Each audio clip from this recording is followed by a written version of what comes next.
ஆண்டவராகிய இயேசு கிறிஸ்துவின் நாமத்தினாலே இந்த விடுதலை தேடி நிகழ்ச்சிக்கு உங்களை வரவேற்கிறேன். ரட்சிப்பை குறித்து நாம் தியானித்து கொண்டிருக்கிறோம். குறிப்பாக இந்த ரட்சிப்பு என்று வரும் பொழுது எப்படி நீதிமானாக்கப்பட்டோம், எப்படி சுத்திகரிக்கப்படுகிறோம் அப்படிங்கிறத குறித்து பார்த்தோம். ரட்சிப்பு என்பது இது ஏதோ ஒரே நாளில் நடந்து முடிகிற ஒரு காரியம் அல்ல. இது ஒரு கண்டினியூல் ப்ராசஸ் அப்படின்னு சொல்லி பார்த்தோம். குறிப்பாக அந்த ரட்சிப்பை நம்ம விளக்கும் பொழுது இப்படி விளக்கலாம். 3 பகுதிகளாக, அதாவது ஜஸ்டிஃபிகேஷன் நீதிமானாக்கப்படுதல், 2வது சாங்டிஃபிகேஷன் பரிசுத்தமாக்கப்படுதல், 3வது க்ளோரிஃபிகேஷன் மகிமைப்படுத்தப்படுதல். இப்போது நம்ம இந்த ஜஸ்டிஃபிகேஷன் நீதிமானாக்கப்படுதலை குறித்து படித்தோம். சாங்டிஃபிகேஷன் எப்படி பரிசுத்தமாக்கப்படுகிறோங்கிறது குறித்து படித்தோம். இப்போது நம்ம அடுத்து கிளைமாக்ஸ், அதாவது கடைசியாக இந்த ரட்சிப்பினுடைய முடிவாக இருக்கக்கூடிய க்ளோரிஃபிகேஷன் அப்படிங்கிற காரியத்தை குறித்து நம்ம படிக்க போகிறோம். முதல்ல வேதத்திலேருந்து ஒரு சில வசனத்தை நான் உங்களுக்கு காமிக்கிறேன் இந்த க்ளோரிஃபிகேஷன் அப்படிங்கிறத குறித்து. அதன் பின்பு அதை நம்ம கொஞ்சம் ஆழமாக நம்ம படிக்கலாம். ரோமர் 5வது அதிகாரம் 2வது வசனம் பின்பகுதி இப்படி சொல்லுது: தேவ மகிமையை அடைவோம் என்கிற நம்பிக்கையினாலே மேன்மை பாராட்டுகிறோம். தேவ மகிமையை அடைவோம். ரோமர் 8வது அதிகாரம் 18வது வசனம் நம்ம எல்லாருக்குமே தெரிந்த ஒரு வசனம்: ஆதலாளி காலத்து பாடுகள் இனி நம்மிடத்தில் வெளிப்படும். நல்லா கவனிச்சிங்களா? நம்மிடத்தில் வெளிப்படும் மகிமைக்கு ஒப்பிடத்தக்கவைகள் அல்ல. நம்மிடத்தில் உருவாக வெளிப்படக்கூடிய அந்த மகிமை, க்ளோரிஃபிகேஷன். இன்னும் ரோமர் 8வது அதிகாரம் 30வது வசனம் மிக முக்கியமான ஒரு வசனம் வேதத்தில். அதில் சொல்லும் பொழுது, எவர்களை முன்குறித்தாரோ அவர்களை அழைத்தும் இருக்கிறார், எவர்களை அழைத்தாரோ அவர்கள் நீதிமான்கள் ஆக்கியும் இருக்கிறார், எவர்கள் நீதிமான்கள் ஆக்கினாரோ அவர்களை மகிமைப்படுத்தியும் இருக்கிறார். க்ளோரிஃபிகேஷனை பற்றி பேசுது. இதே காரியத்தை குறித்து பவுல் கொரிந்து சபைக்கு எழுதும் பொழுது 1 கொரிந்தியர் 15வது அதிகாரம், குறிப்பாக இயேசுவினுடைய 2ஆம் வருகை குறித்து எழுதக்கூடிய அந்த பகுதியில் 43வது வசனத்தை நீங்கள் படித்து பார்த்தீங்க அப்படின்னா, கனவீனம் உள்ளதாய் விதைக்கப்படும், மகிமை உள்ளதாய் எழுந்திருக்கும். பேசிக்காக நம்மளோட சரீரத்தை பற்றி எங்கள் பவுல் எழுதுகிறாரு. கனவீனம் உள்ளதாய், செத்து போன உடம்பை நம்ம பெருசாக மதிக்கிறது இல்லைல்ல. சாகிற வரைக்கும் அவர் எப்படி இருக்கிறாரு, அவர் வந்தாரா, அவர் சாப்பிட்டாரான்னு கேட்போம். செத்ததுக்கப்புறம் பாடி வந்துடுச்சா அது அப்படிங்கிற மாதிரி போயிடும். ஸோ கனவீனம் உள்ளதாய் புதைக்கப்படும் அல்லது விதைக்கப்படும். விதைக்கப்படும் பொழுது அல்லது புதைக்கப்படும் பொழுது அது கனவீனம் உள்ளதாக இருக்கிறது. ஆனால் இன்னைக்கு விதைக்கிற அல்லது புதைக்கிற அந்த சரீரம் ஒரு நாள் எழுந்திருக்கும். அப்படி எழுந்திருக்கும் பொழுது அது மகிமையுள்ளதாய், மகிமையுள்ள சரீரமாக எழுந்திருக்கும். அதுதான் க்ளோரிஃபிகேஷன். இதே காரியத்தை நம்ம கொலோசியர்லேயே வாசிக்கலாம். கொலோசியர் 3வது அதிகாரம் 4வது வசனத்தை வாசிச்சிங்க அப்படின்னா, இது எப்போ நடக்கும்? கிறிஸ்து வெளிப்படும் பொழுது நீங்களும் அவரோடு கூட வெளிப்படுவீர்கள்னு மாத்திரம் இல்லை, மகிமையிலே வெளிப்படுவீர்கள் அப்படின்னு இருக்குது. குறிப்பாக இந்த காரியங்கள்லாம் நமக்கு ரொம்ப இப்போ எக்ஸைட்மெண்ட்டை கொடுக்கறது இல்லை. ஏன் அப்படின்னா, இன்றைக்கி நம்ம 2ஆம் வருகையை பற்றியோ, இல்லை வருகையின் போது நடக்கக்கூடிய காரியங்களை பற்றியோ, இல்லை வருகையை எதிர்நோக்கக்கூடிய மனப்பக்குவம் உண்டாகக்கூடிய அந்த மாதிரி பிரசங்கங்களை இப்போ நம்ம கேட்கறதில்ல. ஏன்னா நம்ம இந்த உலகத்திலேயே ரொம்ப காட்டப் ஆயிட்டதுனால இந்த உலக வாழ்க்கையில் நம்ம எப்படி நல்லா இருக்கலாம், இந்த உலக வாழ்க்கையில் எப்படி ஜெயிக்கிறவனாக இருக்கலாம், இந்த உலக வாழ்க்கையில் எப்படி ஐஸ்வர்யமானா இருக்கலாம், இதெல்லாம் நல்லது தான். ஆனால் இதையே நம்ம ஃபோக்கஸ் பண்ணதுனால இனி வரக்கூடிய மகிமையை பற்றி, இல்லை அவர் வரும் காலம் எப்படி இருக்குங்கிறத பற்றியோ, இல்லை நாம் அவரை சேர்ந்த பின்பு வாழ்வு எப்படி இருக்குங்கிறத பற்றியோ அந்த ஒரு எதிர்பார்ப்போ இல்லை அந்த ஒரு எதிர்நோக்கோ நமக்கு இன்றைக்கி பெருசாக இல்லை. சரி, இப்போ இந்த மகிமை அப்படிங்கிற வார்த்தையை குறித்து அல்லது மகிமைப்படுதல்ங்கிற வார்த்தையை குறித்து தியானிக்கலாம். பாருங்களேன், இப்போ இந்த மகிமைப்படுதல் க்ளோரிஃபிகேஷன் அப்படிங்கிறத பார்க்கும் பொழுது பழைய ஏற்பாட்டில் பயன்படுத்தக்கூடிய அந்த எபிரேய பதம் கபோட் அப்படிங்கிற பதத்தை பயன்படுத்துகிறாங்க. அது பேசிக்காக அர்த்தம் என்னென்னா, டு பி ஹெவி. ஏதோ உங்கள் தலையில் ஒரு பெரிய காரியத்தை தூக்கி வச்சா, ஒரு கிரீடத்தை தூக்கி வச்சா உங்கள் தலை ஹெவி ஆகிற மாதிரி அதுக்கு ஒப்பாக அந்த வார்த்தையை பயன்படுத்துகிறாங்க. ஆதியாகமம் 31வது அதிகாரம் 1வது வசனத்தை பார்த்தீங்க அப்படின்னா, அந்த க்ளோரிங்கிற வார்த்தை செல்வத்தை குறிக்கிற மாதிரி வருது, ரிச்சஸை குறிக்கிற மாதிரி வருது. ஆனால் அதே இது ஏசாயா தீர்க்கதரிசியின் புஸ்தகம் 8வது அதிகாரம் 7வது வசனத்தை பார்த்தீங்கன்னா, அவர் அசிரிய ராஜாவை பற்றி பேசும்பொழுது அவனுடைய பவர், அவனுடைய வல்லமையை குறித்து அது பேசுது. எல்லா இடமும் க்ளோரி இதே எபிரேய பதம் தான் பயன்படுத்தப்படுகிறது. ஆதியாகமம் 45வது அதிகாரம் 13வது வசனத்தை பார்க்கும் பொழுது பொசிஷன், என்ன மாதிரி நமக்கு ஒரு அந்தஸ்து, அதுவும் க்ளோரிங்கிற வார்த்தையை தான் பயன்படுத்துகிறாங்க, அல்ல இந்த கபோர்டு அப்படிங்கிற வார்த்தையை தான் பயன்படுத்துகிறாங்க. யாத்ரா 33வது அதிகாரம் 18 முதல் 23 வரை பார்க்கும் பொழுது அழகு, பியூட்டியை பற்றி பேசும்பொழுதும் இதே வார்த்தையை தான் பயன்படுத்துகிறாங்க. இதே வார்த்தை, அந்த மகிமைப்படுதல்கிற வார்த்தை கிரேக்க மொழியில் புதிய ஏற்பாடில் பார்த்தீங்கன்னா டோக்ஸா அப்படிங்கிற வார்த்தையை பயன்படுத்துகிறோம். அந்த டோக்ஸாவை எப்படின்னா ஒரு ஹானரபிள் பொசிஷன், அதாவது ஒருத்தரை பற்றி அப்படி ஒரு புகழ்ந்து பேசினா அவரை ஆராதிக்கிற லெவலுக்கு, அவரை உயர்த்துகிற அளவுக்கு ஒரு ஹானரபிள் பொசிஷன், இதைத்தான் பேசிக்காக க்ளோரி அப்படின்னு சொல்லப்படுது.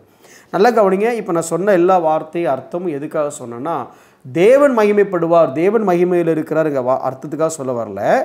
இந்த வார்த்தைக்கு அர்த்தம் நம்மளுடைய ஃபியூச்சர் எப்படி இருக்குங்கிறத பற்றி தான் சொல்ல போகிறேன். அதாவது க்ளோரி அப்படின்னா கபோர்ட் அல்லது டோக்ஸா அப்படிங்கிற அர்த்தம். அப்படின்னு அர்த்தம் ஒரு honourable position, honourable riches, power, அதாவது அந்தஸ்து, செல்வம், ஒரு அழகு, இந்த மாதிரி எல்லாம் சேர்ந்த ஒரு காரியம்தான் இந்த க்ளோரி. இன்னும் கற்பனையாக சொல்லலாம். எப்படி சொல்லலாம் அப்படின்னா, ஒரு super natural brilliance of light. டக்குன்னு நீங்கள் யோசிச்சு பாருங்கள், கற்பனை பண்ணி பாருங்கள். மத்தேயு 17வது அதிகாரத்தில் அந்த மறுரூப மலையில் ஆண்டவர் நிற்கும் பொழுது அவர் வஸ்திரம் அப்படியே வெண்மையாக பிரகாசிக்கிறத அவங்க பார்க்குறாங்க. அவருடைய மகிமையை நாங்கள் கண்ணார கண்டோம் அப்படின்னு சொல்கிறாங்களே, அந்த மாதிரி உடனே நீங்கள் அவருக்கு ஒப்பாக நீங்கள் நினச்சிடக்கூடாது. எப்படி இருக்குங்கிறதுக்கு ஒரு கிளிம்ஸ் சொல்கிறேன். அந்த மாதிரி பிரகாசிக்கப்படக்கூடிய அல்லது பிரகாசமாக இருக்கக்கூடிய ஒரு வாழ்க்கை. இது எப்போ நடக்கும் அப்படின்னா, டைம் ஆஃப் க்ளோரிஃபிகேஷன் அப்படி பார்த்தோன்னா 1 கொரிந்தியர் 15வது அதிகாரம் 51வது வசனத்துலேருந்து வாசித்து பார்த்தீங்கன்னா, கடைசி அந்த 53வது வசனம் இப்படி சொல்லுது. அழிவுள்ளதாகிய இது அழியாமையையும் சாவுக்கேதுவாகிய இது சாவாமையும் தரித்து கொள்ள வேண்டும். பைதவே சாவாமை எப்போ தரித்து கொள்வோம்னா, இந்த நேரத்தில் தரித்து கொள்வோம். இந்த உலகத்திலே சாவாமைன்னு சொல்கிறாங்க.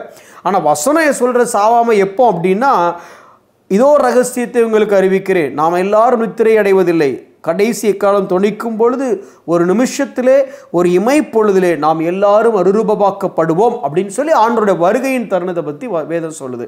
அப்போ தான் சாவாமையை தரிப்போமா.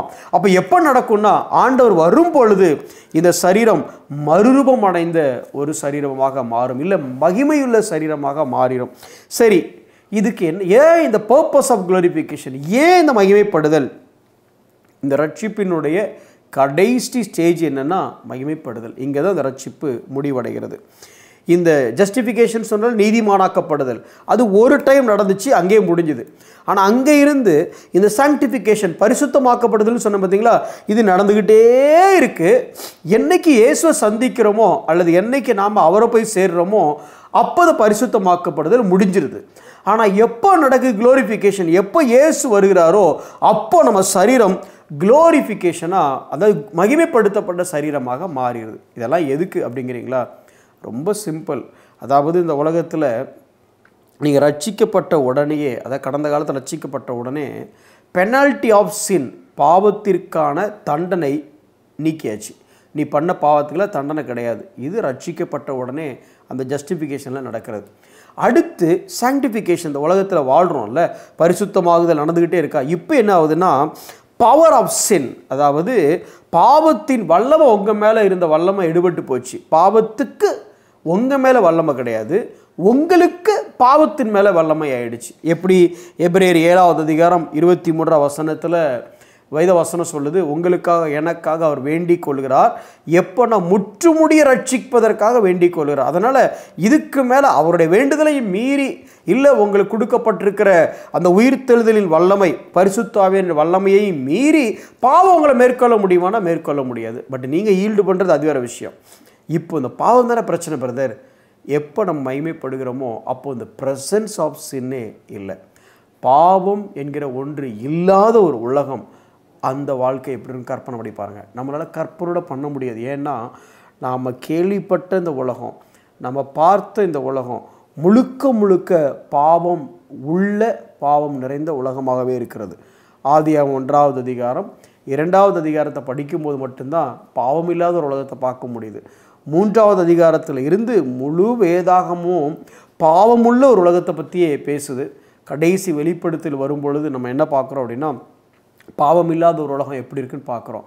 க்ளோரிஃபிகேஷனை என்ன தெரியுமா, நீங்களும் நானும் அந்த பாவம் இல்லாத ஒரு உலகத்தில் பிரவேசிக்கிற, பிரகாசிக்கிற மனிதர்களாக நாம் மாறுவோம். அப்பொழுது தான் நம்ம ரட்சிப்பு முடிவடைகிறது. எப்பேற்பட்ட ப்ரிவிலேஜ்! பாவமே இல்லை, பாவம் தான் பிரதர் பெரிய பிரச்சனை. காத்திருங்கள், இந்த பாவமே இல்லாத ஒரு உலகம் தேவன் நமக்காக ஆயத்தப்படுத்தி வைத்திருக்கிறார்.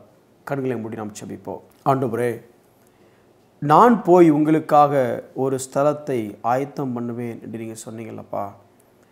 ஸ்தலம் மட்டும் ஆயத்தமாகலை, எங்களையும் நீங்கள் ஆயத்தப்படுத்துகிறீர். அதற்காக உமக்கு நன்றி செலுத்துகிறோம். நீதிமானாக்கப்பட்டோம், பாவத்தின் தண்டனையிலிருந்து தப்பித்து கொண்டோம், பரிசுத்தமாக்கப்பட்டு கொண்டிருக்கிறோம்.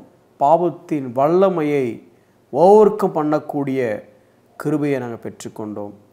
காலம் ஒன்று வரும், அப்பொழுது பாவத்தின் சாயலே இல்லாத ஒரு உலகத்தில், அந்த பரிசுத்த உலகத்தில் பரிசுத்த தேவனோடு நாங்கள் துதித்து, பரிசுத்த தேவனை துதித்து பாடும் ஒரு காலம் வரும் ஆண்டவரே. அப்பேற்பட்ட ஒரு காரியத்தை எங்களுக்கு நீ செய்து கொண்டிருக்கிறீரே, அதற்காக உமக்கு நன்றி. அதற்காக எங்களை தகுதிப்படுத்தும், பக்குவப்படுத்தும். இயேசுவின் நாமத்தில் பிதாவே, ஆமென்.